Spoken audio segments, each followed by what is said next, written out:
हाँ जी dear viewer, स्वागत है आप सभी का एक बार फिर से आपके अपने चैनल पर। मैं Narendra Kumar faculty of wisdom academy आरनो से।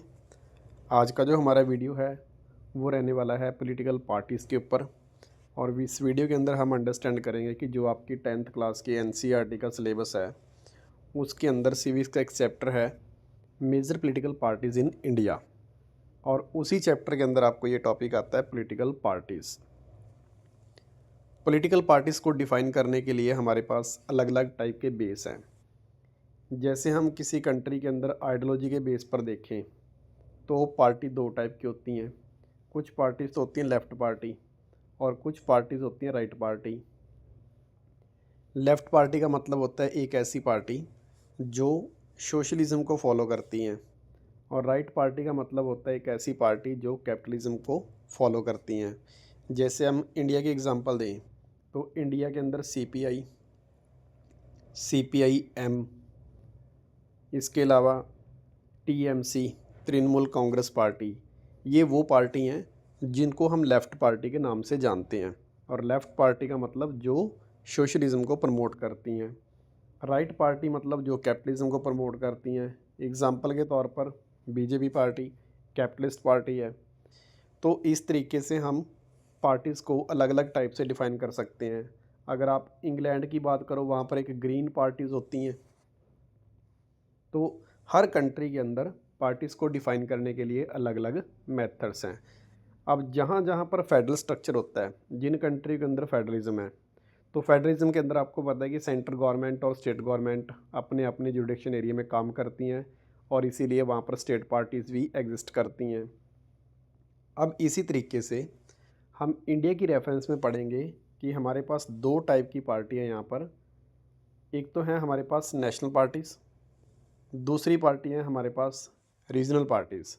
रीजनल पार्टीज़ को ही हम कई बार स्टेट पार्टीज़ के नाम से भी लिख लेते हैं, और जो आपकी नेशनल पार्टी है इनको हम यूनियन पार्टीज़ के नाम से भी जानते हैं। आज हम इस वीडियो के अंदर ये समझेंगे कि जो आपकी ये नेशनल पार्टीज़ हैं या रीजनल पार्टी हैं, इनको भारत के अंदर कौन सी पार्टी है जिसको हम रीजनल बोल सकते हैं, ऐसी कौन सी पार्टी है जिसको हम नेशनल बोल सकते हैं। कोई भी पार्टी नेशनल है या रीजनल है, इसका फ़ैसला कौन करता है? तो इसका फ़ैसला करता है election commissioner of India. Bharat के जो इलेक्शन कमिश्नर हैं वो डिसाइड करेंगे कि कौन सी पार्टी नेशनल है और कौन सी पार्टी रीजनल है। और ये हमेशा सेम नहीं रहता। जैसे जैसे इलेक्शन होते रहते हैं पार्टीज़ की परफॉर्मेंस अप डाउन होती रहती है। तो जिसकी वजह से कई बार पार्टीज़ हैं जो वो नेशनल भी हो सकती हैं, और कुछ समय बाद हो सकता है कि उसको रीजनल में भी काउंट किया जा सकता है। ये डिपेंड करता है कि कोई भी पार्टी अपनी परफॉर्मेंस है जो वो इलेक्शन के अंदर कैसे दे रही है। अब मैं आपको एग्जांपल दूं तो 2022-23 के अंदर आम आदमी पार्टी, जो कि हमारी नेशनल पार्टी बनी थी, लेकिन अगर आप अगस्त 2025 का डेटा चेक करोगे जो लेटेस्ट अभी आया है हमारे पास ऑलमोस्ट 2 मंथ पहले, तो उसमें ये लिखा गया है कि जो आम आदमी पार्टी है अब वो नेशनल पार्टी नहीं है, अब वो रीजनल पार्टी है। तो इसका मतलब कि आम आदमी पार्टी की जो परफॉर्मेंस है पिछले 2 साल से डाउन आई है। तो इसकी वजह से अब जो आम आदमी पार्टी है वो आपकी नेशनल पार्टी नहीं रही, अब वो रीजनल में आ गई। अगर प्रेजेंट डेट में बात करें तो प्रेजेंट डेट के अंदर हमारे पास 6 पॉलिटिकल पार्टीज़ हैं जो हमारी नेशनल है। 58 पार्टी ऐसी हैं जो कि आपकी रीजनल पार्टी हैं। तो ये डाटा हमेशा अप डाउन होता रहता है, लेकिन एक फैक्ट कॉमन है कि कोई भी पार्टी नेशनल कब बनेगी, कोई पार्टी रीजनल कब बनेगी, इसका क्राइटेरिया क्या होगा, आज उसी के ऊपर हम इस वीडियो के अंदर बात करने जा रहे हैं। तो सबसे पहला हमारे पास है कि हमारे देश के अंदर कौन सी पार्टी ऐसी होगी जिसको हम रीजनल पार्टी कह सकते हैं। तो 2019 के अंदर इलेक्शन कमिश्नर है जो हमारे इंडिया के, उन्होंने कुछ क्राइटेरियाज बताए हैं, तो जिसके अकॉर्डिंग हम ये बता सकते हैं कि ये पार्टी स्टेट है या नहीं है। तो 2019 के क्राइटेरिया के अकॉर्डिंग सबसे पहली कंडीशन है कि अगर हमारी कंट्री में कोई भी पॉलिटिकल पार्टी स्टेट असेंबली के इलेक्शन में, स्टेट असेंबली का मतलब लेजिस्लेटिव असेंबली, अगर वो लेजिस्लेटिव असेंबली के अंदर जितनी भी उस स्टेट के अंदर वोट पड़ी हैं अगर उन वैलिड वोट में से उनको 6% वोट मिल जाती है टोटल वोट का। जैसे हरियाणा के अंदर सपोज करो इलेक्शन हुए, किसी पार्टी ने अपने नॉमिनेटेड मेंबर वहाँ पर खड़े किए, कैंडिडेट खड़े किए, और जितनी भी टोटल हरियाणा में वोटिंग हुई है वैलिड, अगर उन टोटल वोट का 6% वोट उस पार्टी को मिल जाता है स्टेट इलेक्शन के अंदर, और उसके साथ उसके 2 मेंबर एमएलए बन जाते हैं, यानी कि मेंबर ऑफ लेजिस्लेटिव असेंबली, अगर उनके 2 एमएलए जीत जाएं उसी स्टेट में से और 6% टोटल वैलिड वोट का उनको वोट मिल जाता है, तो वो पार्टी रिकॉग्नाइज कर ली जाएगी एज ए स्टेट पार्टी और रीजनल पार्टी। तो 6% वोट लेना ज़रूरी है, और इसी के साथ आपके 2 मेंबर लेजिस्लेटिव असेंबली के अंदर इलेक्ट होना ज़रूरी है। अगर आपकी पार्टी ये परफॉर्मेंस दे पा रही है तो इसका मतलब कि आपकी पार्टी स्टेट पार्टी के लिए रेडी है, उसको रिकॉग्नाइज किया जाएगा। ये है पहला तरीका। अब बात करते हैं सेकंड मेथड की। अगर मान लो कि आप फर्स्ट कंडीशन नहीं पूरी कर पा रहे तो आपके पास एक और ऑप्शन है। अब ये ऑप्शन क्या है?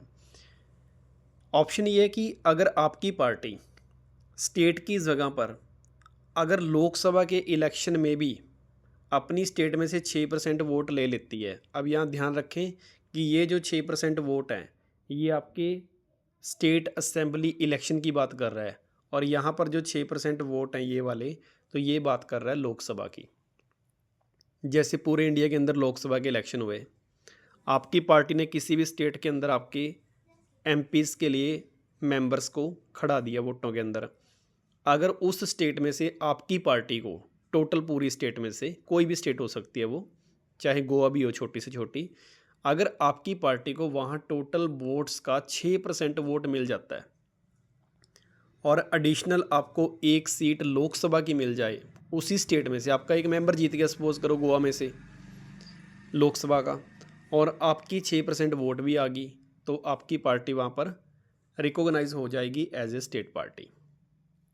तो पहले में क्या था, आपको 6% वोट लेनी पड़ेगी और आपके 2 मेंबर जीतने चाहिए, लेकिन ये कंडीशन आपकी स्टेट के अंदर, यानी कि स्टेट असेंबली इलेक्शन के अंदर। जो सेकंड कंडीशन है इसमें 6% वोट है और 1 आपकी सीट आनी चाहिए लोकसभा की।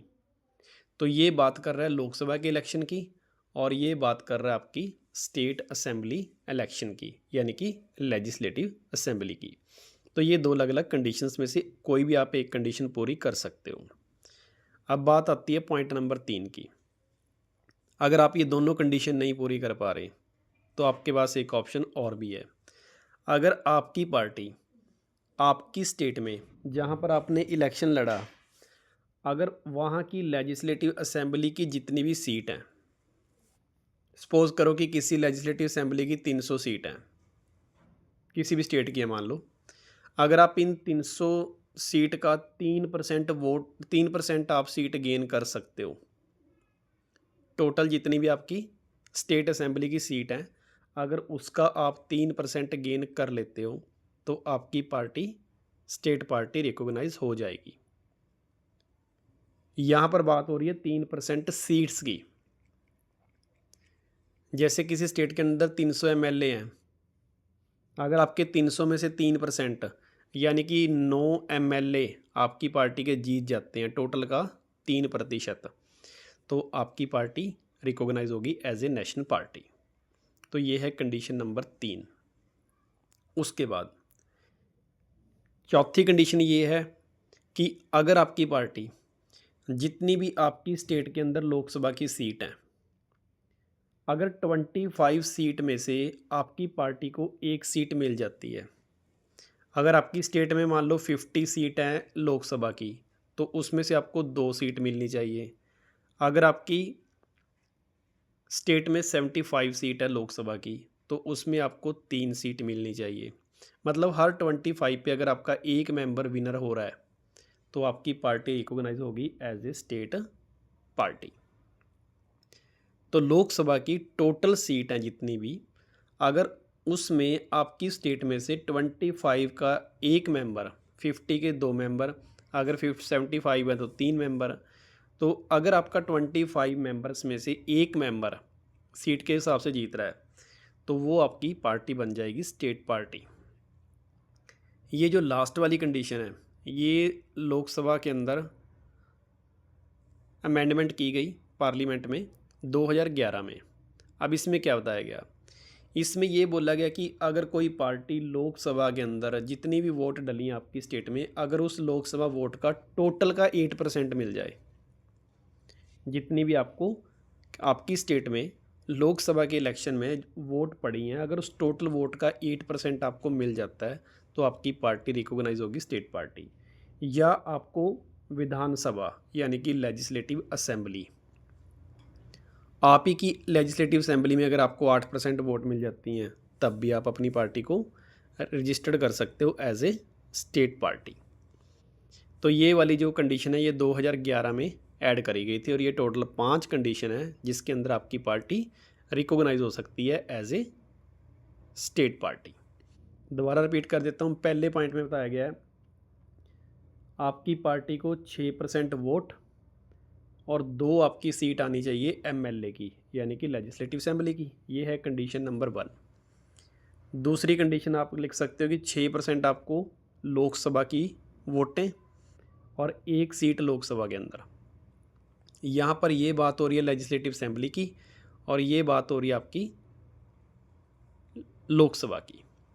तीसरी कंडीशन, टोटल जितनी आपकी विधानसभा की सीट हैं उसका 3%, यानी कि आपकी स्टेट में जितनी भी सीट हैं लेजिस्लेटिव असेंबली की उसका 3%, या आपकी 25 सीट में से 1 सीट लोकसभा की आ जाए, या लास्ट है कि लोकसभा या आपकी जो लेजिस्लेटिव असेंबली है इन दोनों में से किसी एक में से आपको सिर्फ 8% वोट मिल जाए।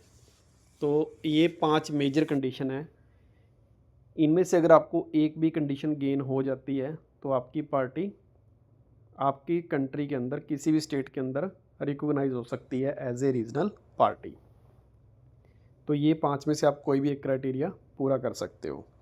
तो ये था आपका पहला टॉपिक, अगर आपने अपनी कंट्री के अंदर आपकी रीजनल पार्टी को रजिस्टर्ड करवाना है। अब बात आती है नंबर 2 पर हमारे पास नेशनल पार्टी की। अब नेशनल पार्टी कैसे बनती है? नेशनल पार्टी के लिए भी सेम 2019 का ही हमारे पास प्रोविज़न है और इसके अंदर क्या बताया गया है कि अगर आपकी पार्टी इंडिया की किसी भी 4 स्टेट्स के अंदर 6% वोट गेन कर लेती है, जैसे मान लो कि यूपी, हरियाणा, तमिलनाडु और गोवा, ये 4 अलग अलग स्टेट हैं। अगर इस स्टेट के अंदर आपकी पार्टी को 6% वोट मिल जाएं, इसके अंदर भी 6% मिल जाएं, इसमें भी 6% मिल जाएं और इसमें भी, इंडिया की किसी भी 4 स्टेट के अंदर अगर आपकी पार्टी को 6% वोट मिल जाते हैं, मतलब चारों को टोटल 6% नहीं, यूपी में 6%, हरियाणा में 6%, तमिलनाडु और गोवा, इंडिया की किसी भी 4 स्टेट्स के अंदर अगर आपको 6% वोट मिल जाते हैं, 4 अलग अलग स्टेट्स में 6-6, और उसके साथ आपको 4 सीट आ जाती हैं लोकसभा के अंदर। ये अलग स्टेट में से होना ज़रूरी नहीं है, आपको किसी भी एक स्टेट में लोकसभा की 4 सीट आ गई और आपने 4 स्टेट्स के अंदर 6% वोट भी गेन कर लिया टोटल वोट का, तो आपकी पार्टी बन जाएगी नेशनल पार्टी। ये है कंडीशन नंबर 1। अब बात आ गई सेकंड कंडीशन की। सेकंड कंडीशन क्या है कि अगर आपकी पार्टी को लोकसभा के अंदर टोटल 2% सीट आ जाती हैं। अब 2% का मतलब है कि जैसे लोकसभा की 543 सीट है, तो इसका आप अगर 2% निकाल के देखोगे तो ये अप्रॉक्स 11 सीट्स आएंगी। अगर आपकी पार्टी लोकसभा के अंदर 11 सीट गेन कर लेती है, पर कंडीशन इसके साथ ये भी है कि जो आपकी ये 11 सीट आई हैं ये किसी एक स्टेट में से नहीं, आपको 3 डिफरेंट स्टेट में से, जैसे ए, बी, सी, मान लीजिए 3 स्टेट हैं। अब इन 3 स्टेट में से आपको टोटल 11 जो सीट हैं वो लोकसभा की मिलनी ज़रूरी हैं। अब जैसे मान लीजिए कि इस स्टेट में आपको 5 सीट मिल गई, इसमें आपके 4 मेंबर जीत गए लोकसभा के और इसमें 2 जीत गए, तो इन सब का प्लस करने के बाद आपका आंसर 11 या 11 से ज़्यादा होना चाहिए। अगर आपकी पार्टी को इंडिया की किसी भी 3 स्टेट के अंदर टोटल 11 मेंबर मिल जाते हैं लोकसभा के लिए, तो आपकी पार्टी बन जाएगी नेशनल पार्टी। बस मेन बात ये है कि ये 11 के 11 मेंबर किसी एक स्टेट या 2 स्टेट में से होने चाहिए, कम से कम 3 स्टेट में होने चाहिए। 3 से ज़्यादा स्टेट में हो सकते हैं। 11 स्टेटों में आपने इलेक्शन लड़ा, 11 में सब में एक एक सीट आ गई तो बन जाएगी। अब इसके बाद आ गई आपकी लास्ट कंडीशन। लास्ट कंडीशन ये है कि अगर आपकी पार्टी इंडिया की किसी भी 4 स्टेट्स के अंदर रिकॉग्नाइज हो जाती है एज ए रीजनल पार्टी। जैसे मान लो आपको पंजाब के अंदर रीजनल पार्टी का दर्जा मिल गया, आपको हरियाणा के अंदर मिल गया, आपको मिज़ोरम के अंदर मिल गया, आपको सपोज़ करो कि तेलंगाना के अंदर मिल गया। इंडिया की किसी भी 4 स्टेट के अंदर अगर इंडिया का इलेक्शन कमिश्नर ये अनाउंस कर दे कि ये पार्टी इन 4 स्टेट्स में रीजनल पार्टी का लेवल गेन कर चुकी है, तो इसका मतलब कि आप नेशनल पार्टी बनाने के लिए एबल हो। तो ये 3 मेथड हैं और इन 3 में से आप कोई भी एक अगर मान लो कि कंडीशन पूरी कर लेते हो तो आप बन जाओगे यहाँ की नेशनल पार्टी। क्लियर है?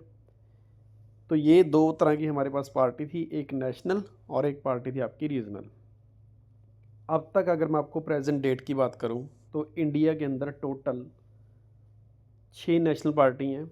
ये जो मेरे पास डेटा है वो है अगस्त 2025 का, और इसके अकॉर्डिंग हमारे देश के अंदर टोटल 6 ऐसी पार्टी हैं जो कि नेशनल है।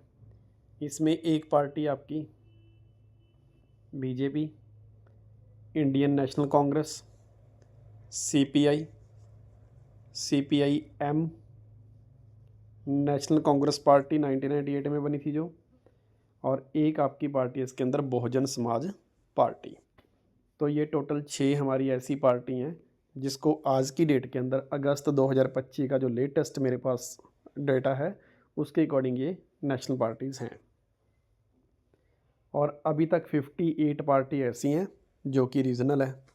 जैसे एग्जांपल के तौर पर श्रोमणी अकाली दल, डीएमके पार्टी तमिलनाडु की, एआईडीएमके ये भी तमिलनाडु में से है, जेडीयू बिहार में से है, आरजेडी बिहार की पार्टी है, समाजवादी पार्टी यूपी में से है, बीजू जनता दल उड़ीसा की पार्टी है, असम गण परिषद आपकी असम की पार्टी है। तो ऐसे अलग अलग स्टेटों में जितनी भी ये पार्टी हैं तो उनकी कुछ एग्जांपल हैं। तो ये टोटल 58 ऐसी पार्टी हैं जो हमारी रीजनल पार्टी हैं। और उसके बाद कुछ ऐसे दल भी हैं जिनको अभी तक रिकॉग्नाइजेशन नहीं दिया गया लेकिन वो अपने लेवल पर इलेक्शन लड़ रहे हैं। तो इसके अंदर 2763 यानी कि 2763 ऐसी पार्टी हैं जो इलेक्शन फ़ाइट कर रही हैं, लेकिन अभी तक वो रिकॉग्नाइज नहीं हो पाई क्योंकि उन्होंने जो कंडीशंस दी गई हैं उनके अकॉर्डिंग उनमें से कोई भी कंडीशन उन्होंने कंप्लीट नहीं की है। तो एक बार आप इसका स्क्रीनशॉट है जो वो ले सकते हैं। इसके अंदर मैंने आपको बिल्कुल ईजी लैंग्वेज के अंदर ये 5 पॉइंट हैं, इनमें से आप कोई भी एक कंडीशन पूरी करके नेशनल पार्टी बना सकते हो। ये आपकी स्टेट पार्टी की 3 कंडीशन है और ये कुछ फैक्ट हैं ये जो हमें यहाँ पर दिए गए हैं। जाते जाते एक बात और आपको मैं बताता हूँ इम्पॉर्टेंट, जो ये कंडीशंस है कि पार्टी कैसे हमारी रिकॉग्नाइज होगी या कैसे हम नेशनल पार्टी बन सकते हैं, इनका क्या फार्मूला हो गया, क्या मेथड होगा, ये सब डिसाइड करता है इलेक्शन कमिश्नर ऑफ इंडिया। और ये करता है इंडिया के एक अंदर एक्ट पास हुआ था 1951 में, रिप्रेजेंटेटेड पीपल एक्ट। इस एक्ट में ये लिखा गया है कि भारत के अंदर इलेक्शन कमिश्नर के पास इस चीज़ का राइट है कि वो समय समय पर भारत के अंदर जो ये पार्टी को नेशनल या स्टेट पार्टी बनाना है इसकी क्या क्या कंडीशंस होगी, ये सारा कुछ लिखा गया है 1951 का act of representation of people. तो यहाँ पर ये टॉपिक हमारा कंप्लीट हो गया। इसके बाद जल्दी ही हम नया टॉपिक लेके आपके साथ आते हैं।